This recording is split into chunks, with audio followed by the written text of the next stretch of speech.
భారతదేశపు మహాగ్రంథాలు, కావ్యాల సంపూర్ణ సంకలనం. సబ్స్క్రైబ్ చేయండి. తిలక్. తమరు తల్లి బాధ్యతనే నిర్వర్తిస్తున్నారు. మీరు కేవలం కృష్ణునికి మాత్రమే తల్లి కాదు. వాడు నా ఒక్కగానొక్క బిడ్డ. కాదు, ముమ్మాటికి కాదు. గోకులానికి రాణి అయిన కారణంగా సమస్త గోకుల వాసులకు తల్లి తమరు. ఈ ప్రజలందరూ తమ సంతానమే కాదంటారా? అయితే ఏమిటి? అయితే ఈ ప్రశ్నకు సమాధానం చెప్పండి. 100 మంది కొడుకుల్లో ఒక్కణ్ణి కాపాడడానికి మిగిలిన అందరినీ బలిస్తారా, లేక అందరు ప్రాణాలు కాపాడడానికి ఒకే ఒక్క కొడుకుని బలిదానం చేస్తారా?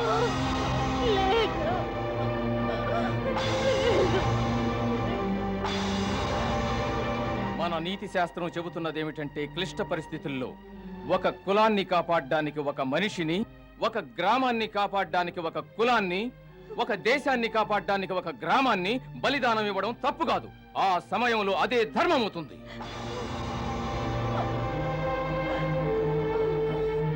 ఇది అలాంటి క్లిష్ట పరిస్థితి.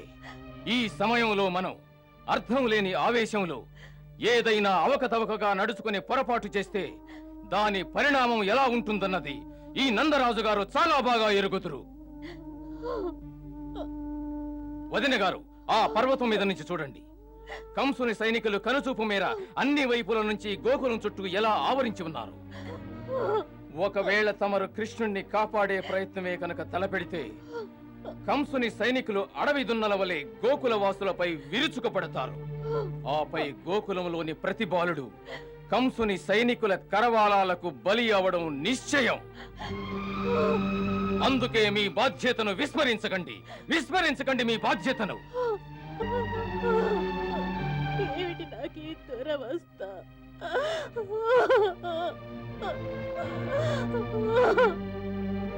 అందుకే చెబుతున్నాను, అందరూ చూస్తుండగా పగటిపూట మేం కృష్ణుణ్ణి తీసుకుని గోకులం నుంచి వెళతాం. అందరి దృష్టి మా మీదే ఉంటుంది. అప్పుడు బలరాముని రక్షించడం తేలికవుతుంది.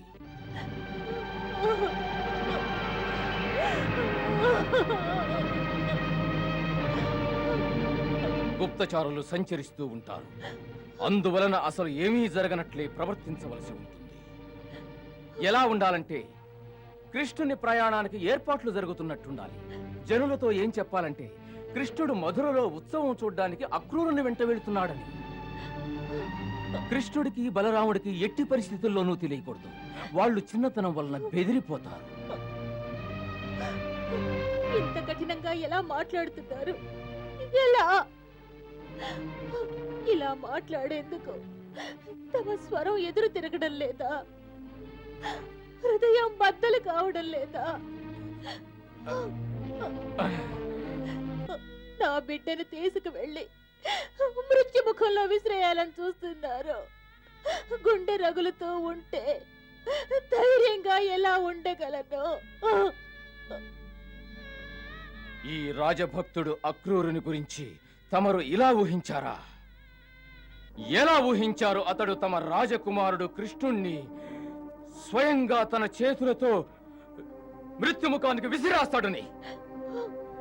కృష్ణుణ్ణి తీసుకువెళ్లి ఆ క్రూరునిచే చంపించేంత కిరాతకునిగా నన్ను ఎలా ఊహించారు?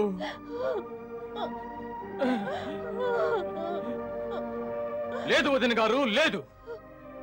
ఈ అక్రూరుడంత తేలిగ్గా ఓటమిని అంగీకరించడు. నేనే స్వచ్ఛంద రాజభక్తుణ్ణే అయితే నా వాగ్దానం మీద విశ్వాసం ఉంచండి. కృష్ణుడి ప్రాణాలకు అపాయం కలిగే స్థితి ఏర్పడిందంటే ఈ అక్రూరుడు మరణించాడని అర్థం. ఈ అక్రూరుడు మరణించాడని అర్థం.